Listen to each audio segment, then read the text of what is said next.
Shalom teman-teman semua, selamat berjumpa di Kones Channel. Di channel ini Anda akan mendengarkan, bahkan menyaksikan di video-video yang kami akan sajikan, video-video yang terbaik yang akan mengubah hidup Anda dan juga paradigma Anda. Selamat menyaksikan.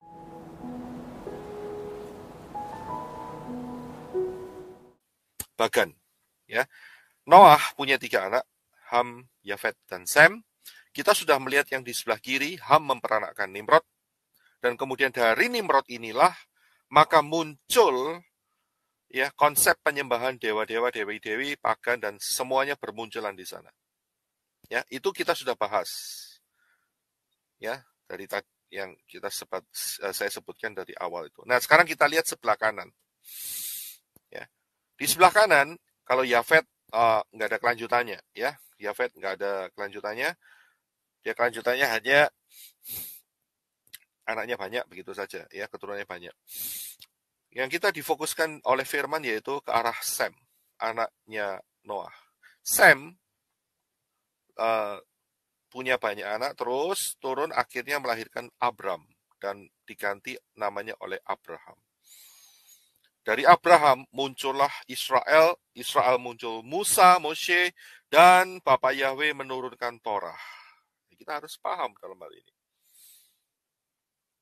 Ya. Nah, kita lihat bahwa cara Bapak Yahweh itu begini, saudara. Bukan manusia yang cari Tuhan, tapi Tuhan Yahweh yang mendapatkan manusia. Ini penting.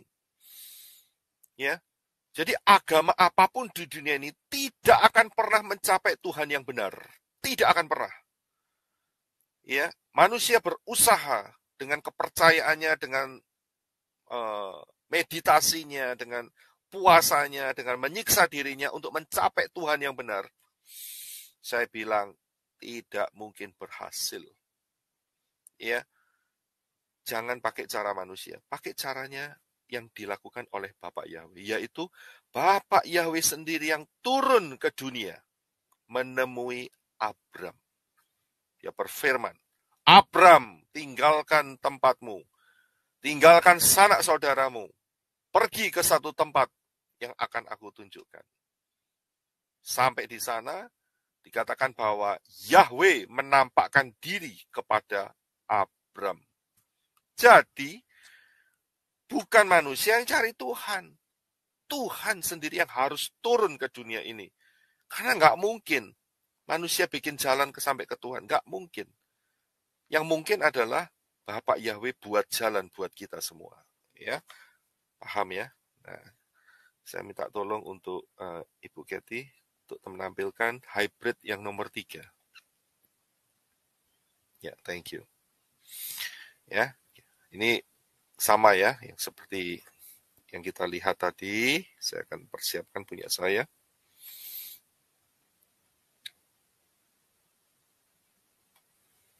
Ya. Ya, jadi dari Sem turun Abraham, turun ke Israel, turun ke Moshe, ya, dan Torah diberikan. Nah, saat Torah diberikan, ya, itu masih murni pertamanya. Akan tetapi di dalam perjalanannya, ini ingat ya, perjalanan ini tidak 1-2 tahun, ratusan tahun, saudara. Ya, itu apakah setan tinggal diam? Tidak. Ternyata setan pakai ya petinggi-petinggi dari Israel, petinggi-petinggi agama Israel saat itu, ya, rabai-rabai, ya, itu mereka membuat satu rangkuman atau satu praktek buku-buku, ya, dan mereka tulis, dan itulah yang disebut sebagai Talmud. Nah, jadi sudah bisa lihat, Musa dapat Torah, tetapi dalam perjalanannya muncullah Talmud. Sudah bisa lihat di sini. Nah, Talmud ini zamannya Yohanes Pembaptis itu mempunyai kekuatan yang lebih besar dari Torah. Lebih besar dari Torah. Jadi karena itu saya gambarkan di sini Talmudnya hurufnya gede, zamannya Yohanes itu Torahnya kecil. Terbukti dari mana? Saat Yeshua HaMashiach berkata, aku datang bukan untuk meniadakan Torah, tetapi untuk menggenapinya. Dan juga saat itu Yeshua sering mengatakan demikian. Ya, Tuhan atas hari Sabat adalah anak manusia. Mengapa? Mereka itu ya, dengan menggunakan Talmud, mereka itu menambahin semuanya dengan adat istiadat. Yeshua berulang-ulang kali mengatakan, kamu lebih menghargai adat istiadatmu, ya, daripada Torah. Ini nggak benar, karena itu Yeshua memperbaiki. Nah, saat diperbaiki, ini dia, sifat manusia itu jahatnya di sini, saudara. Saat diperbaiki, nggak mau diperbaiki. Tapi tambah yang mau memperbaiki ini dibunuh. Wah, itu cerita lama, saudara. Ya, ini kayak Kain dan Habil. Sudah tahu salah si Kain, nggak menyadari dirinya salah, akan tetapi dia lempar ke orang lain dan dia bunuh. Persis kayak Yeshua dengan ahli-ahli Torah dan Farisi Saduki saat itu.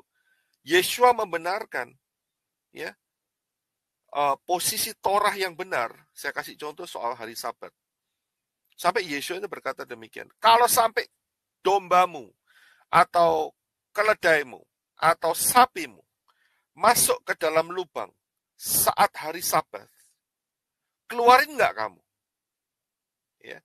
Kenapa Yeshua ngomong seperti itu? Karena orang-orang saat itu tuh komplain. Yeshua menyembuhkan orang sakit saat itu. Dan apa yang terjadi? Yeshua katakan itu, mereka nggak bisa jawab. Yeshua berkata, angkat tilammu, jalan kamu sekarang. Jalan orang lumpuhnya. Saat dia angkat tilam, ahli Farisi dan Saduki berkata, ini hari Sabat, nggak boleh angkat, nggak boleh kerja.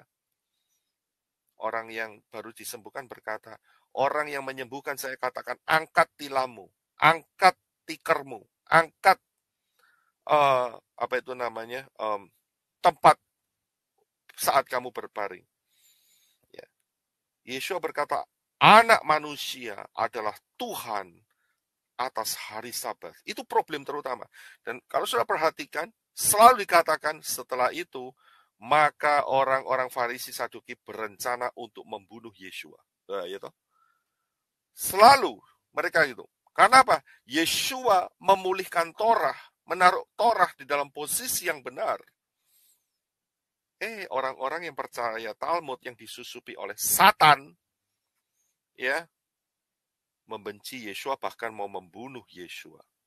Hati-hati ya. Spirit Talmud ini nggak bisa disepelekan. Termasuk ada yang dikatakan bahwa tidak boleh mengucapkan atau menyebut nama Yahweh. Hanya 1 tahun 1 kali dan itu hanya untuk imam besar. Itu spirit Talmud. Nama itu terlalu kudus. Saya bilang nama itu kudus. Nama Yahweh itu kudus, nama Yeshua itu kudus. Tetapi tidak boleh dikatakan, tidak boleh disebut dengan sembarangan. Itu saja yang dikatakan Torah. Tetapi sama Talmud diganti. Orang-orang yang sampai hari ini, yang masih mempunyai konsep bahwa dia tidak mau menyebut nama itu karena nama itu terlalu kudus sehingga tidak boleh disebut. Konsep itu mengikuti Talmud. Dan disitulah roh-roh jahat menabur benih. Sehingga orang-orang tidak mau menyebut nama Yahweh dengan benar. Jadi harus dimengerti. Ya. Now, saat Yeshua, Torah digenapi dan dipulihkan. Nah, setelah zaman Yeshua ini, kita lihat di slide berikutnya, yaitu terjadi 2 stream yang berbeda. Yaitu ini, saudara, saya tunjukkan. Kita lihat bagian sebelah kiri terlebih dahulu, yaitu Yeshua HaMashiach, di mana Torah dipulihkan dan digenapi, ya. Dan setelah itu Yeshua gara-gara memulihkan Torah ini, ya, Yeshua mati, ya, di kayu salib, ya, karena Yeshua berkata, akulah dia, akulah Yahweh. Nah, akhirnya sama orang-orang Yahudi, petinggi-petinggi Yahudi yang benci Yeshua, Yeshua dibunuh. Tapi ingat, Yeshua bangkit pada hari yang ketiga dan muncullah satu gerakan, yaitu namanya Messianic Judaism. Saudara jangan alergi dengan kata Judaism ya. Karena Judaism itu adalah sebetulnya akar Yahudi atau akar Ibrani. Ya. Tapi orang-orang sekarang ini mereka punya kata yang negatif, konotasi yang pemikiran negatif tentang Judaism. Itu salah itu. Ya. Nah, sedangkan di sisi yang satu, yang di sisi imam-imam kepala dan orang Farisi dan Saduki, yang percaya kepada Talmud dan Torah-Torahnya kecil, saudara ya. Ingat ya, mereka tetap percaya Torah, tapi Torahnya kecil, Talmudnya digedein, saudara. Dan ini, dari grup ini, maka keluarlah yang namanya Rabbinic Judaism. Ya. Rabbinic Judaism ini tidak harus dari orang Israel. Orang-orang Gentile, Goyim, itu kalau mau jadi Rabbinic Judaism ya bisa. Gitu. Dan itu berlaku sampai hari ini. Sampai hari ini. Ya, majority, ya kalau sudah lihat orang-orang Israel, majority, jadi sebagian besar, mereka menganut Rabbinic Judaism. Ya, paham? Oke, ya. Now, kita akan lanjutkan. Ya, kita akan lanjutkan. Kita akan fokus di Messianic Judaism. Ya, kita akan fokus di Messianic Judaism. Ada apa yang terjadi di Messianic Judaism? Ya. Di Messianic Judaism ini dibawakan oleh, istilahnya begini, stream ini ya itu dibawa oleh rasul-rasul Yeshua HaMashiach. Ya, -1, 12 -1, minus Yudas Iskariot. Ya, dan ditambah satu lagi. Mereka pilih Matias dan kemudian Bapak Yahweh pilih Rabi Saul. Ya. Nah, Messianic Judaism ini berkembang pesat sekali. Luar biasa. Ya, sehingga memberikan satu kekuatan yang luar biasa di komunitas saat itu. Saat itu Israel dikuasai oleh bangsa Romawi, ya, dan bangsa Romawi itu memperbudak banyak bangsa, dan kekuatan Messianic Judaism itu berkembang di antara para budak. Kuat sekali. Saking kuatnya sampai sekian ratus tahun kemudian, ya, itu ada satu kaisar yang muncul, yaitu Kaisar Tintin, ya. Itu dia mengambil keputusan, ya, karena dia menang perang gara-gara pernyataan orang-orang Messianic Judaism, ya, Goyim, ya. Karena gini saudara ya, Messianic Judaism yang Yahudi itu karena ada sentimen yang luar biasa dari orang-orang siapa itu namanya Romawi, ya, orang-orang Yahudi itu saat itu di bumi hanguskan, saudara. Karena terjadi banyak kali pemberontakan. Dan salah satu pemberontakan yang terakhir adalah pemberontakan Bar Kokhba. Saat pemberontakan Bar Kokhba itulah banyak buku-buku, terutama buku-buku Brit Kadasa di dalam bahasa Ibrani yang asli, itu banyak dihancurin. Ya. Tapi untungnya memang ada faktor di mana buku-buku itu sudah diterjemahkan di dalam bahasa Yunani. Itulah yang dinamakan Septuagint. Ya. Karena itu sekarang kalau orang ditanya Perjanjian Baru ditulis dalam bahasa apa? Ya, umumnya mereka jawabnya bahasa Yunani. Itu salah, saudara. Seharusnya adalah, yang benar adalah bahasa Ibrani. Di mana? Buktikan, tunjukkan. Ya, ada enggak yang bisa menunjukkan bahwa Perjanjian Baru ditulis dalam kitab Ibrani? Ya, kita harus ngomong bahwa itu semua sudah dibakar di peristiwa pemberontakan Bar Kokhba. Ya, nah, saudara bisa ambil pelajaran ini di Papi Lukas juga ada di Yakub juga membahas dalam hal ini juga. Saya nggak akan bahas di situ, ya. Saya hanya bahas perkembangannya saja. Nah, jadi orang Yahudi saat itu betul-betul ditekan karena bolak-balik berontak. Sehingga yang kuat, Mesianik ini adalah Mesianik Gentile, Mesianik Goyim, saudara. Ya, sehingga di satu titik, ya, beberapa ratus tahun kemudian timbullah satu kaisar yang namanya Kaisar Tintin. Sudah ngerti ya sendiri lah, ya. Baca dewek di tengah-tengah itu namanya. Tapi saya ngomongnya itu Kaisar Tintin. Nah, Kaisar Tintin ini Kaisar Romawi, saudara. Ya. Nah, Kaisar Romawi ini background-nya, rakyatnya, ya, background-nya, perayaannya, penyembahannya, itu ujungnya ada di Nimrod. Nimrod, Semiramis, sama Tamus. Di situ, saudara, background-nya, yaitu background-nya adalah paganism, Hellenism, politeistik. Banyak dewa. Wes, ya, problem besar. Saat itu si Kaisar Tintin ini, dia juga tidak kepingin kehilangan rakyatnya. Dan dia sempat memberikan ultimatum atau mengeluarkan satu decree bahwa setiap orang yang lahir di Rome, itu mereka otomatis jadi orang Kristen. Otomatis. Nah, ini menyalahi konsep mesianik. Kenapa? Ya, karena orang yang lahir, kalau dia menolak Yesua, ya dia tidak bisa disebut orang percaya. Begitu. Jadi dikawinkan. Tapi di satu sisi dia menang perang gara-gara pertolongan mesianik. Bagaimana caranya? Akhirnya saat itu bapak-bapak gereja, rundingan, rembuk. Gini aja kalau gitu. Kita kawinkan saja.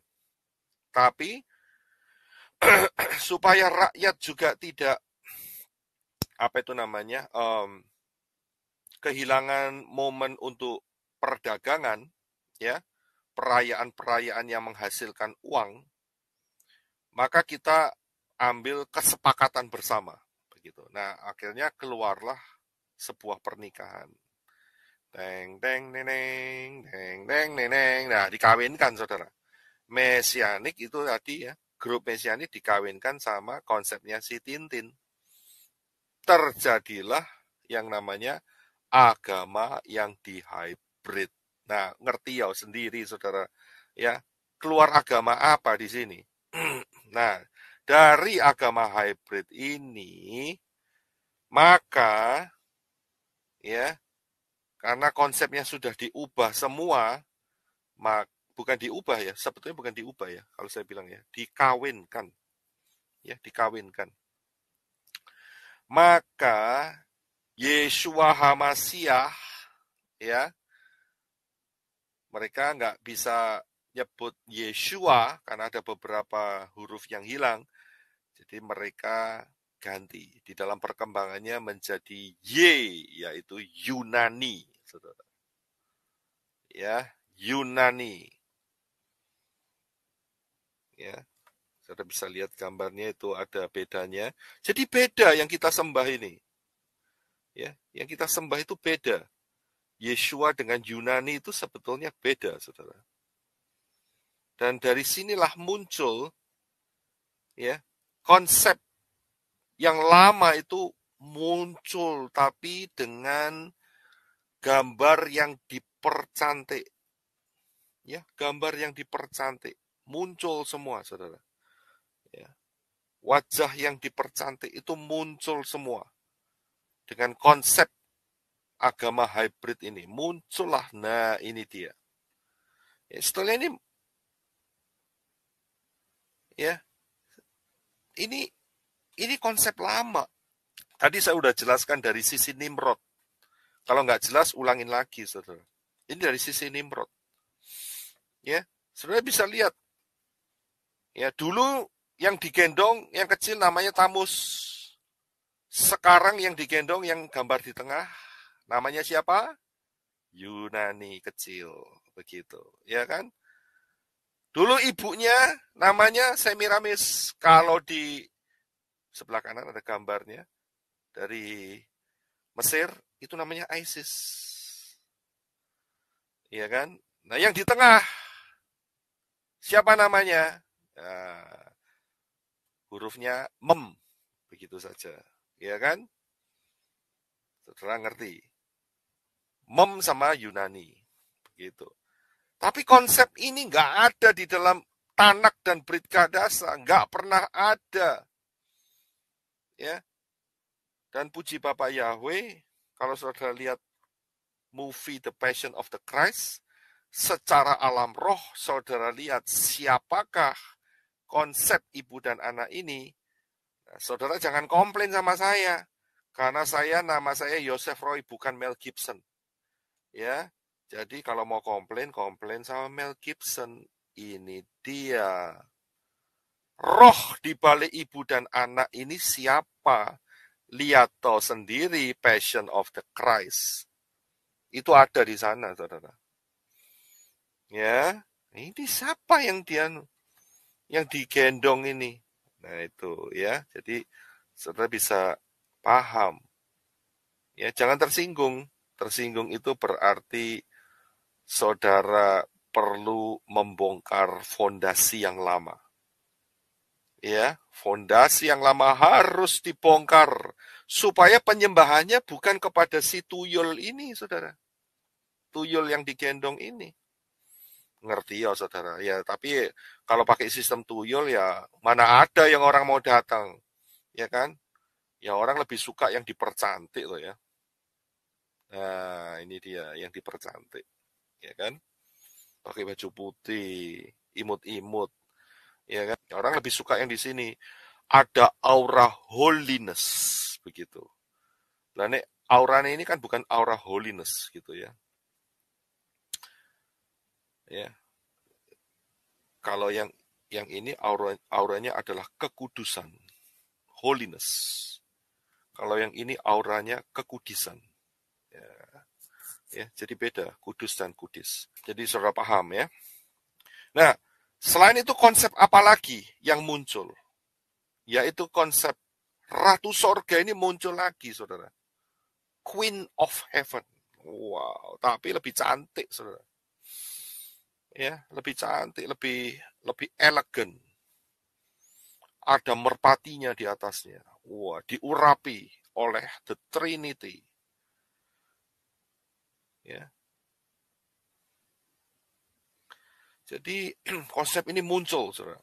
The Trinity, wah, Ratu Sorga. Queen of Heaven. Ya. Saya berikan slide-nya lagi. Ada yang Guadalupe, Queen Heaven, dan sampai ada yang mengeluarkan air mata darah. Patungnya keluar air mata darah. Bagi roh-roh jahat mah gampang ini mah. Ya, ini mainan kecil ini. Ya, patung bisa keluarin air mata darah. Jangan di 8360 gitu loh sama setan, ya. Kita harus JNA. Jangan 8360, ya. 8360 atau 8390. Nah, seringkali konsep ini juga diambil dari katanya mereka. Diambil dari Wahyu 12 ayat 1. Saya bilang ngawur. Bukan, ya. Perempuan ini tidak sama dengan Wahyu 12 ayat 1. Saya tegaskan, bukan. Ya. Ini adalah konsep Semiramis. Yang sebelah kiri atas, ya, anaknya yang kecil tadi sudah jadi dewasa, saudara. Ya, udah jadi dewasa. Ya. Jadi, tetapi ibunya juga sama. Ini konsep-konsep, yaitu tadi Semiramis, Tamus, Nimrod, Semiramis, dan Tamus. Ya. Apakah ini satu kebetulan? Kalau di apa itu namanya, kantor pusatnya mereka, di depannya mereka kasih potlot atau apa itu potlot? Potlot mah bahasa Surabaya. Pakai tiang ini, ya. Tiang ini itu ada obelis, itu ada di V, ya, di kota V, di Roma sana. Apakah ini satu kebetulan? Loh, yang disembah itu sopo gitu loh. Yang disembah itu siapa gitu loh.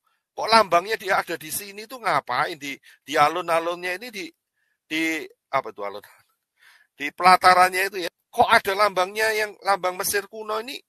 Emangnya siapa yang disembah? Ya, walaupun di atasnya dipercantik, saudara. Dikasih huruf taf. Di atasnya ada huruf taf, saudara. ada salibnya. Dipercantik. Itu kan cuman istilahnya itu lipstiknya saja. Tapi originalnya kan tidak di situ.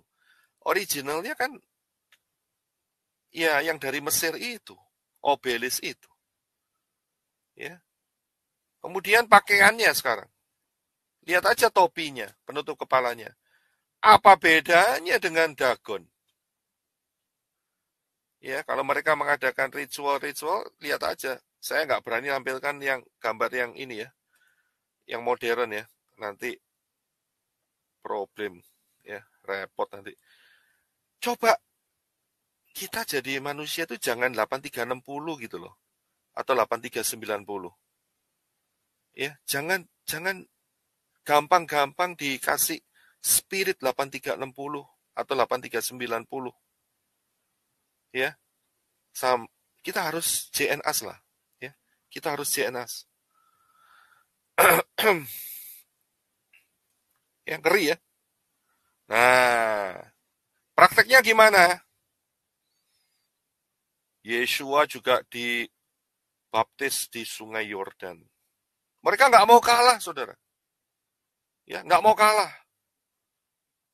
Ya, lebih baik, lebih aman sejak kecil. Ayo kita baptis.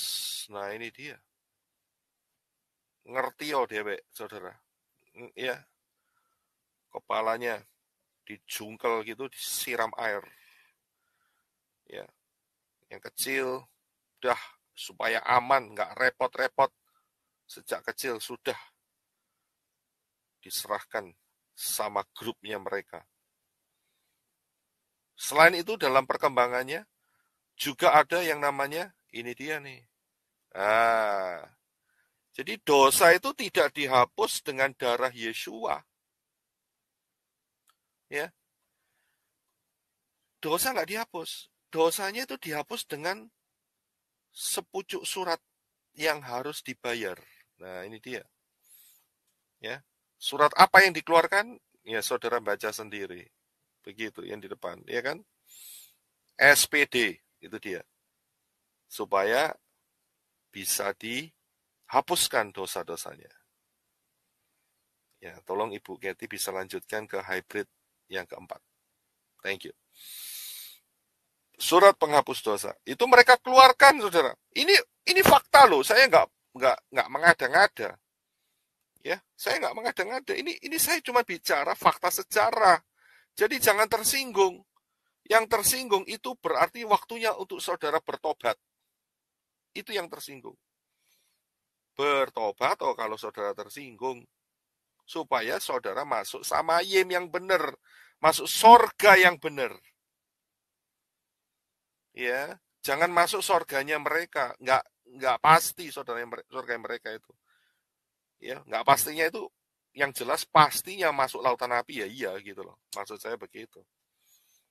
Ya, jadi dari sini kita bisa lihat kalau dulunya Yeshua HaMashiach setelah kena agama hybrid, sabatnya diganti Minggu. Loh Pak, nggak boleh ibadah tiap hari ta? Boleh. Siapa bilang nggak boleh? Tapi sabat itu satu yang harus diperhatikan baik-baik. Karena sabat adalah hati Bapak Yahweh sejak masa penciptaan. Dan arti sabat itu luas dan dalam sekali. Sampai-sampai ada pola 7.000 tahun.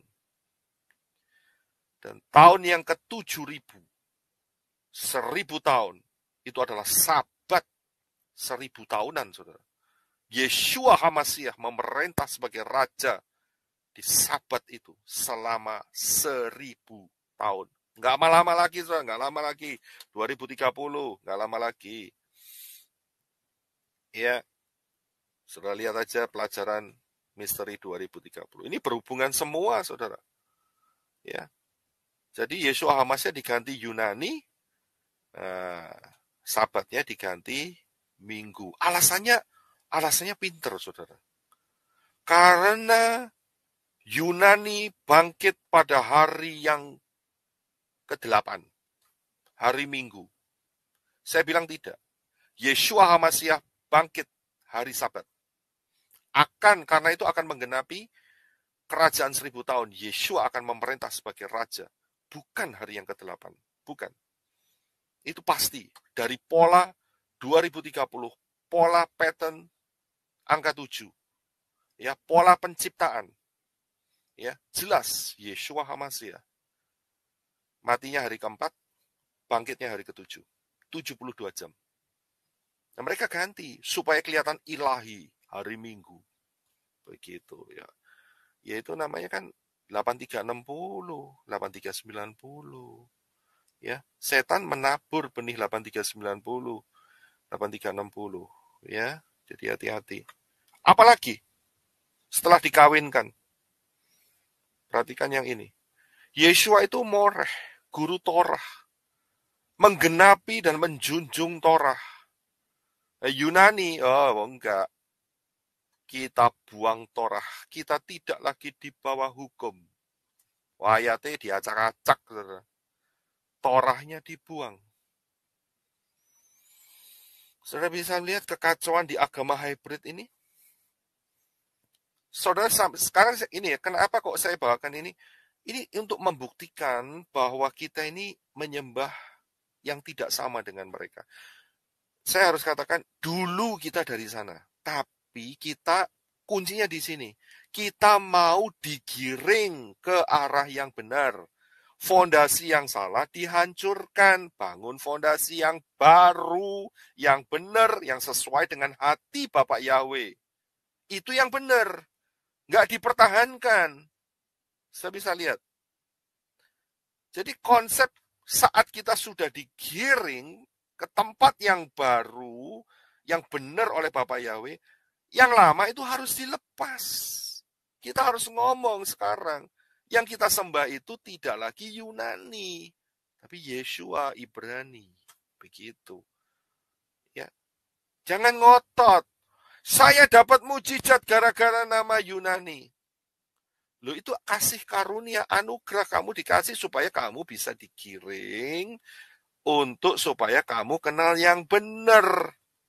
Bukan tambah kamu ngotot, tambah jatuh cinta dengan yang Yunani.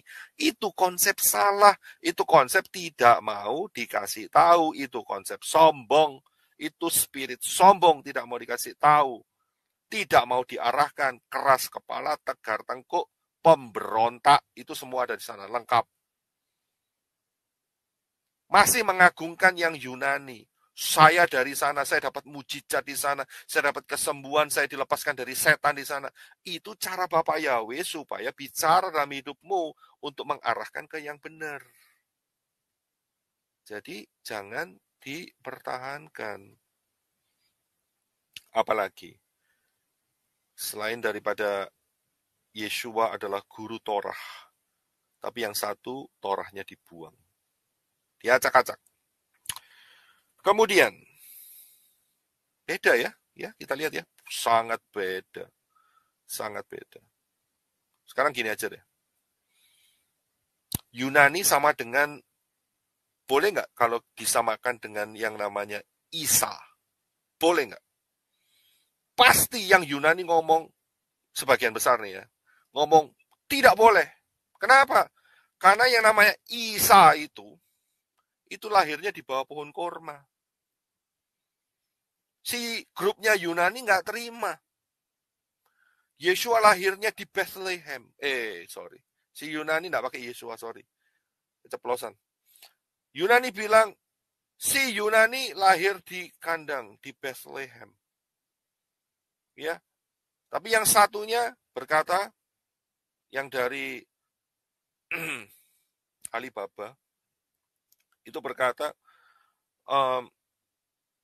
si Isa ini ya lahirnya di bawah pohon korma.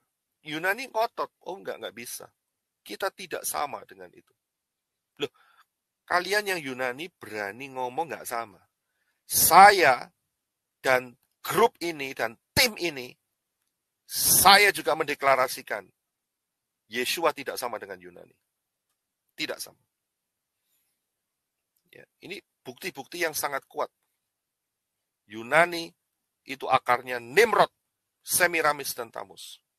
Yeshua akarnya Abraham, Ishak, dan Yakov. Dan disitulah Yahweh yang menyatakan dirinya sendiri kepada mereka. Beda. Kemudian apa lagi? Nah, ini kelihatan beda. Ya. Lahirnya Yeshua HaMashiach 15 Tisri, Sukot. Yang Yunani 25 Desember. Beda. Mosok nggak bisa lihat sih beda tanggal. Ya kan? Sudah gitu ditambahin apa lagi? Ditambahin Yeremia tadi, pohon yang dihiasi. Beda. Ya, spiritnya beda. Sangat beda. Apalagi yang beda? Lahirnya beda. Tadi yang Yunani berkata, Yunani lahir di kandang domba. Ya, yang grup Alibaba ngomong lahir di bawah pohon korma. Ya kan? Beda kan? Itu saja saudara bisa menilai. Lah kenapa kok nggak bisa menerima yang benar?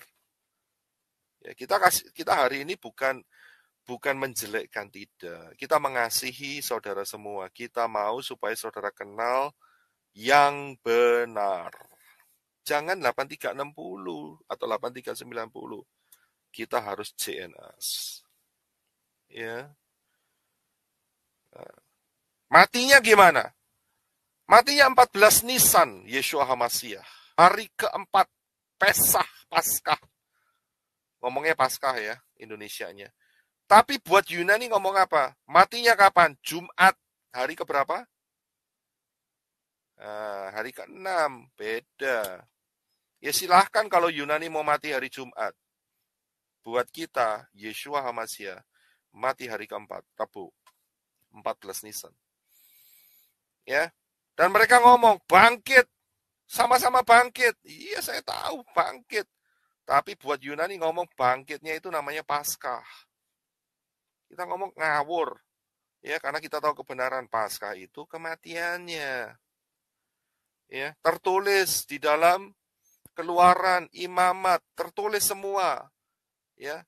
Kamu harus ambil domba itu dan memeliharanya sampai hari yang ke-14. Dan sebelum petang kamu harus menyembelihnya. Jadi 14 Nisan. Tapi mereka konsepnya diacak-acak, saudara. Ya, paham ya? Jadi kita harus tahu siapa yang kita sembah, begitu. Ya. Nah, saya tambahkan ini. Jadi kalau saudara lihat gambar ini, si Yunani ini sama emaknya, ya di kepalanya itu ada bulatan, selalu ada bulatan, dan di hatinya juga itu ada terang, itu namanya hello, ya cahaya matahari. Siapakah cahaya matahari itu? Nggak lain adalah si Nim tadi, Nimrod, ya kan? Nah, ibunya ini siapa yang perempuan? Ya Semiramis. Lah kalau gitu yang laki sebelah kiri ini siapa? Ngerti sendiri, saudara. Iya kan? Ini adalah anaknya si Semiramis. Namanya siapa? Saudara bisa baca. T. Huruf Taf. Ya, paham ya di sini ya. Jadi jangan dibodohi begitu loh. Tapi lihat, kalau yang saya tunjukkan ini berupa patung-patung dalam bentuk batu, ya nggak menarik, saudara ya. Sekarang kan teknologi CGI, teknologi editan dipercantik, dipermanis, warnanya dibuat cerah, jadi sepertinya kelihatan ilahi begitu ya. Ya, sepertinya kudus, kudus. Ya, ternyata roh kudus di sini ya. Roh menular, roh kudus. Hmm. Ya, jadi um, now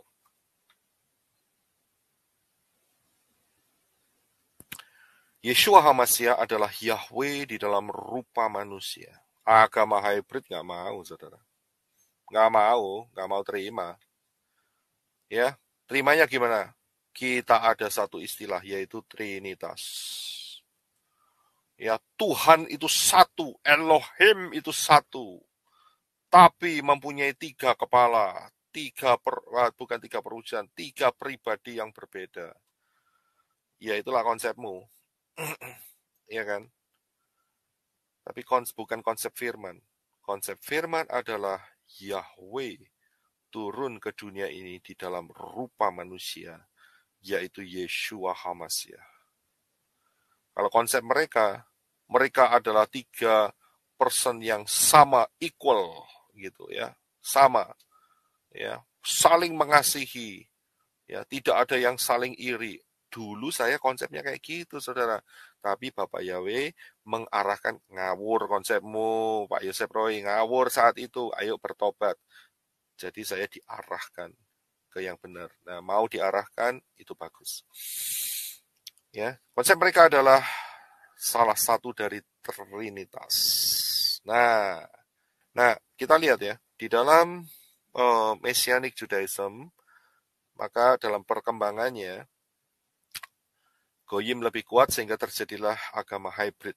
Nah, di dalam proses agama hybrid ini muncul seseorang. Ya, muncul seseorang. Nah, di Indonesia ada yang namanya Roy Martin. Ya, di Amerika ada yang namanya Martin Luther King. Nah, karena itu orang yang muncul saat itu, ya, itu namanya Roy King. Nah, begitu, ya. Anehnya ya, Roy itu dari bahasa Prancis. Artinya king, saudara. Ya, jadi King itu Roy itu bahasa Prancis yang artinya king, ya. Nah, orang yang ini yang ada di garis sebelah kanan, ya, itu namanya Roy King tadi, ya. Dari situ dia tidak setuju dengan surat SPD tadi. Dengan konsep bahwa pengampunan dosa itu harus diberi surat. Dia nggak setuju. Protes ya. Nah, itu dia, ngerti ya, protes. Dia juga dalam perkembangannya nggak setuju, ya, beberapa hal, yaitu kitab suci itu yang boleh baca hanya imam-imam. Nggak setuju dia, ya. Gara-gara nggak setuju itu problem besar. Akhirnya dia dikeluarin dan terjadilah grup. Yaitu grup apa? Ya, saudara bisa lihat nih.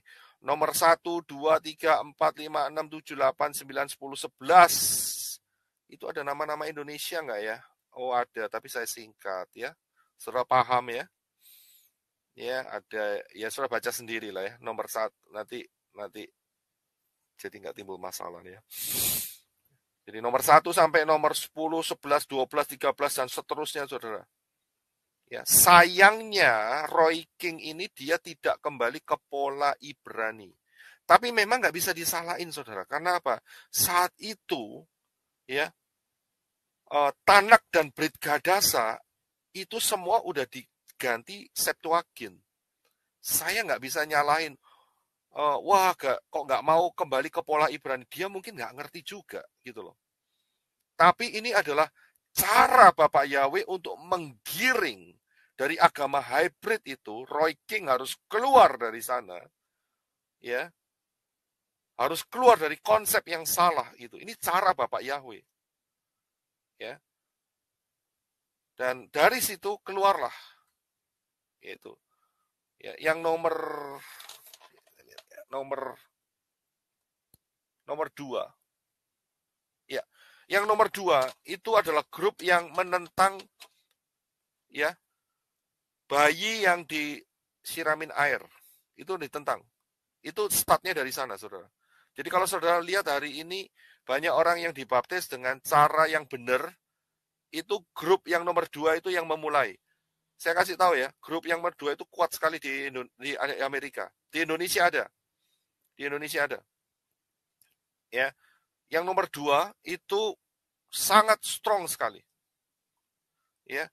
Untuk menyuarakan bahwa bayi itu tidak boleh itu tadi dibaptis tadi. Ya. Tapi sayangnya dalam perkembangannya nomor 2 ini itu lebih berfokus membela Yasir Arafat. Ngerti ya, saudara? Ya. Membela grupnya Yasir Arafat. Itu nomor 2. Selanjutnya, dari Roy King ini juga terjadinya pembentukan yang namanya ini dia. Ya. Seventh Day Adventist. Ya.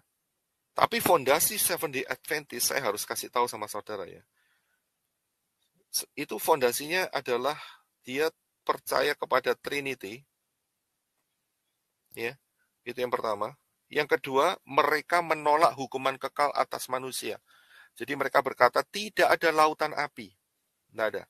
Jadi manusia mati, ya selesai. Itulah hukumannya. Ya. Nah, kalau gitu ada kebangkitan, ada kebangkitan. Dan itulah orang-orang yang diridhoi oleh Bapak Yahweh, yaitu yang akan dibangkitkan kembali. Saya harus pakai kata seperti itu supaya gampang.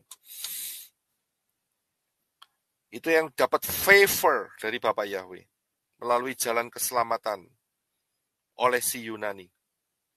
Ya, tapi konsepnya sama. Mungkin saudara tanya, loh Pak Roy, kok bisa tahu Seventh Day Adventist? Saya SMA saya di sana. Dan puji Bapak Yahweh, melalui SMA di sana, saya dapat Ibu Hadasa Fangfang. Ya, saya dapat istri yang luar biasa. Yang sangat mendukung, mendoakan kita semua, mendoakan JNAS. Ya, luar biasa sekali lah. Ya, dan itu ajaib buat saya. Ya, ajaib, sangat ajaib. Banyak miracle. Ya, banyak mujizat. Karena saat ketemunya dengan Ibu Hadasa Fangfang, saya ada di SMA saat itu. Ya, enak. Jadi saat itu kalau hari Sabtu libur, saudara. Ya, karena saya Pantai Kosta saat itu, ya, teman-teman saya berkata, "Loh, kamu Sabtu nggak sekolah?" "Enggak." "Kenapa? Libur." "Loh, kok enak libur?" "Iya, enak." "Ngapain aja sekarang?" "Iya, buat pacaran," saya bilang gitu. Ya, ekstra waktu. Ya. Dan puji Bapak Yahweh, saya diarahkan terus bisa menikah dengan Ibu Hadasa Fangfang dan terus sampai hari ini. Ini satu anugerah yang sangat luar biasa buat hidup saya. Ya, itu Seventh Day Adventist. Nah, dari Seventh Day Adventist ini juga keluarlah konsep Watchtower Society. Siapakah dia? Ya, saudara ngerti itu di situ ya. Jehovah Witness. Nah, mereka adalah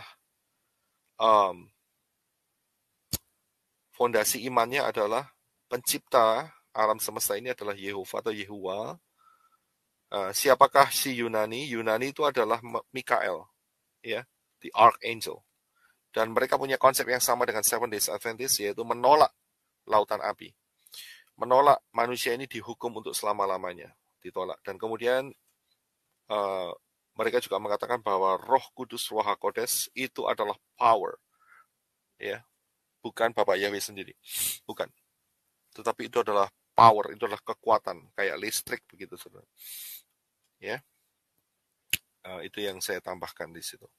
Nah, jadi saya akan akhiri di sini. Sebelum 1948 terjadi sebuah movement yang luar biasa. Diawali dengan banyaknya ditemukan kitab-kitab yang hilang dan kitab-kitab yang mendukung Tanak. Ya, itu ditemukan banyak sekali. Tapi pada saat itu juga ada yang namanya replacement theology. Replacement theology itu begini. Mereka mengajarkan bahwa orang-orang percaya itu adalah Kristen, itu adalah pengganti daripada Israel. Ya, penggantinya Israel. Nah, saat 1948 Israel merdeka, sebagian dari grup ini kaget, terkejut. Ternyata replacement theology itu salah. Karena Bapak Yahweh itu bekerja juga melalui Israel secara fisik. Jadi setelah 1948 terjadi dua grup yang berbeda, yaitu grup yang masih bersikokoh untuk memegang replacement theology, dan grup yang satunya adalah grup yang mengatakan replacement theology ini salah. Nah, dari perkembangan dari grup yang mengatakan salah ini, ya kan, itu keluarlah satu movement, yaitu messianic. Jadi movement ini kembali lagi, saudara. Ya, dan juga orang-orang yang rabbinik yang saudara lihat tadi ya, bagian di atas, itu mereka menyadari bahwa juru selamat dunia ini adalah Yeshua. Yeshua, bukan Yasua ya. Yeshua, Yod Shin Waw Ayin. Yeshua. Dan terjadilah movement dari dua pihak. Movement dari Jew atau dari Yahudi, dan juga movement daripada Goyim, Gentile.